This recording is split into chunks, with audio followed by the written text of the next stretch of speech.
And then there you go.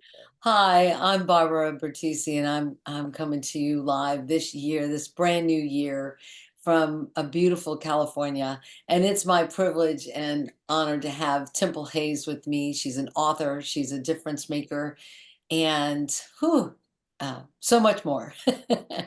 And I just want to say that one thing I love about Temple is that she walks her talk. And what better way to start off the new year and this new with Temple Hayes? Take it away. Well, obviously, I need to pay you those $25 you agreed to say what I wanted you to. Welcome, everyone. And first of all, I want to just say let's put our hands on our heart and let's just say hello from our hearts. So let's affirm together hello from my heart. Hello from my heart.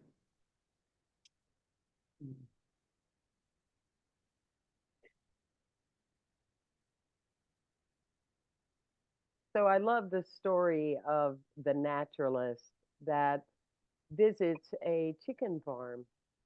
And as he was looking around and all the chickens were eating, he was quite surprised to see an eagle eating with the chickens.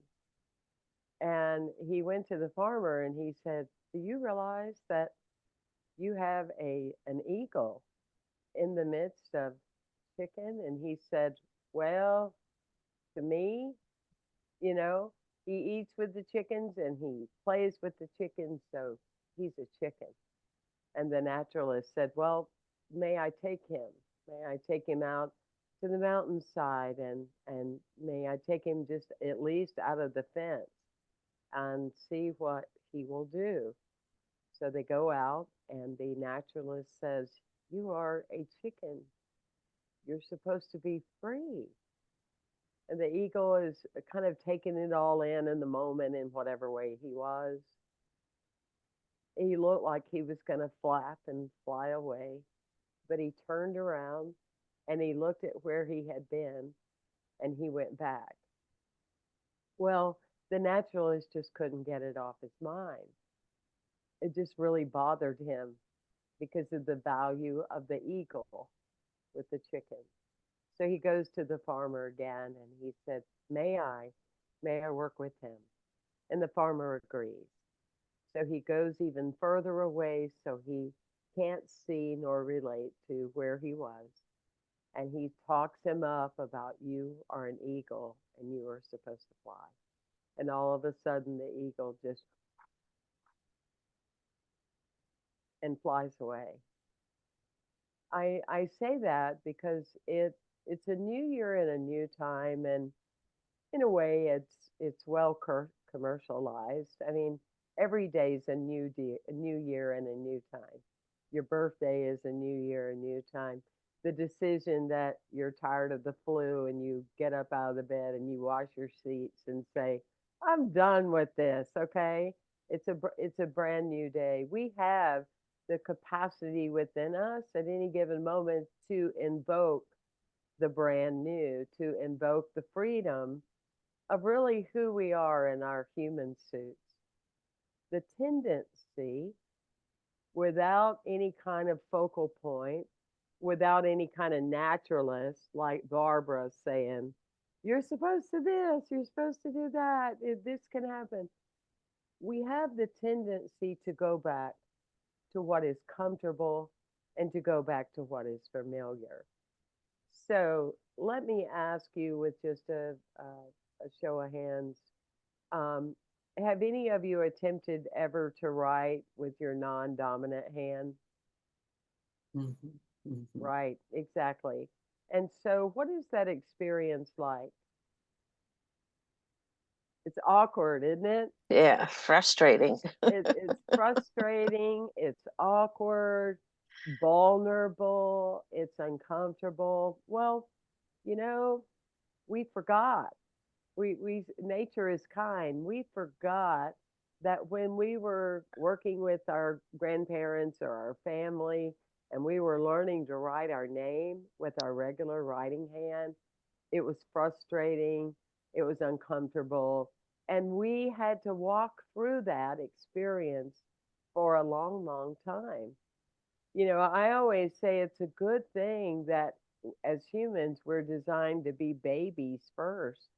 Because if we showed up as adults learning to walk and we fell a couple of times and we didn't like it, we probably, many of us, would never learn to walk. So it's a push, is what I'm saying. It is about the space, as we say often, between the no longer and the not yet, that's when the decision can either live or it can die.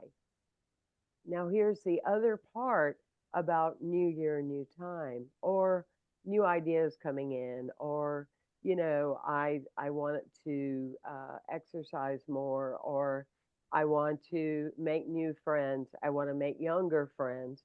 I want to make older friends. I want to check and see who's in my boat. It's very important every year to look at who's in your boat Mm. as a metaphor. Um, who is in your boat? And we look at that every few months. Barbara and I look at who's in our boat, you know, because we are learning and we are students of life all the time. So if I'm around people that are just always trying to figure it out,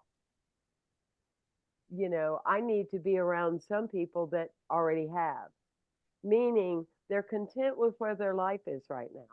They're happy about where their life is right now. I've been working with a team here in Santa Barbara, and they had a rough patch during COVID, as so many nonprofits did, and they're lifting off the ground. And then another woman heard about me and asked me if I would be on their board. They were tragically devastated by the mudslide, and it's like I just cannot do that. I'm already with one group of people trying to figure it out, right?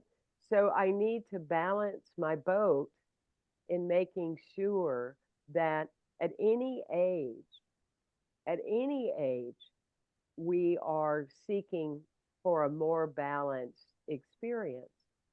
And that will help catapult us to the next level. We just made friends with some 30 something year olds. They look 18, but they are really, they're 30 or something.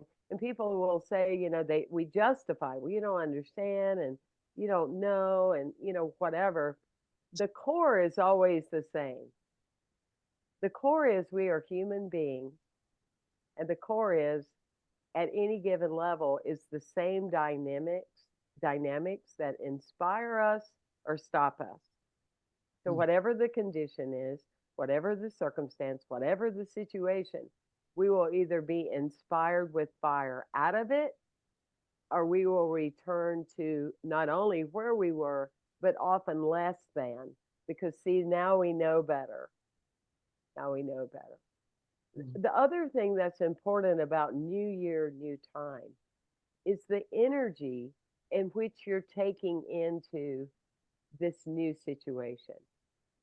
So let's say that one of you decides that in 2024, ready to soar in 2024, let's say that one of you decide you're going to attract a boyfriend.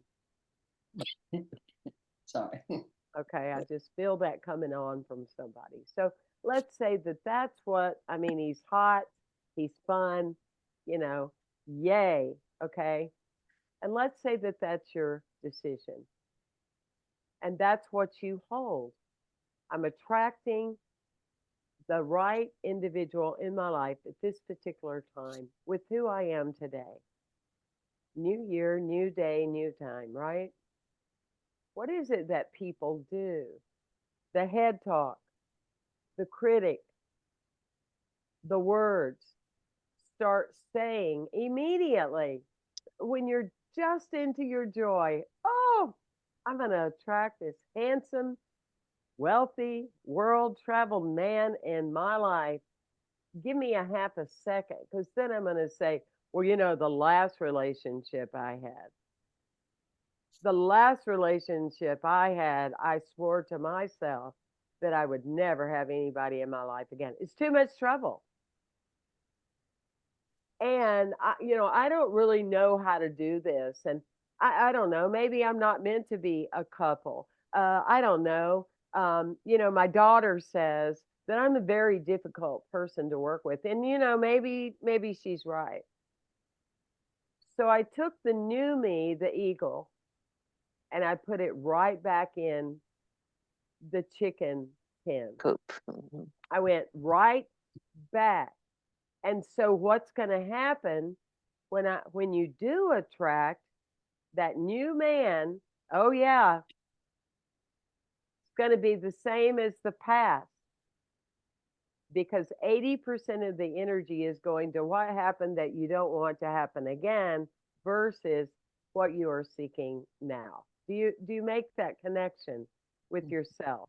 And so that's the biggest part of new year, new time, or new day is changing that, because if I stop looking for the right person and I become the right person, it's how am I treating myself? How am I treating myself? What's the language? What's the conversation? And am I being gentle with myself? I'll tell you a story that happened with uh, a friend of mine, a friend of ours actually, and she was she decided that she wanted to buy a condo, and so she goes with her daughter and they look for a condo, and she's working with a realtor, and something really, I don't remember the facts, but the bottom line is something weird happened and the deal fell through. Then she went to do it again, and the deal fell through. And so she calls me and starts telling me about in her whole life the things that have fallen through, the things that didn't work out. And I might as well prepare myself. And, worst case scenario, and the personalities coming in. And the soul is just like being avoided at this point. The soul is when you have the desire and you know that's your soul. When something's trying to be a voice and tell you these conversations about it, that's your personality. It will limit you 9 times out of 10. So, that being said, I said to her, the energy that you are toting around is the energy that you're going to attract. You need to be in the dream energy. You need to be conversing about the dream energy. You need to be talking about the dream energy to have your great, perfect place. As she stopped all the madness of awkward, uncomfortable, not feeling good about herself, she went, wow, let's try something different. Let's attempt to do something different. So the realtor showed her a home with a fenced in backyard. And her daughter said, Mom, this is going to go through because I never wanted to live in a condo. I wanted to live in a house because I want a dog. A whole different fifth dimensional vibration. And actually, Barbara and I were fortunate enough to bring a dog from Mississippi to Florida. That is the dog they have to this day. So it's very important as a as someone that does healing energy. I've been working with a neighbor. She showed up at my door, white as a sheet, her first, second, third chakra totally blocked. She has all these ailments, head pounding, neck hurting, because that's first, second, third chakra often. No one size fits all. She has color in her face. She goes, I can't believe it. For the first time I can remember, my neck's not hurting. She's so thrilled. New year, new time, new her. She's 2 doors down. She hadn't hardly gotten home that I called to check in with her. She's telling me the same story she told me 2 years ago. Which story is going to override?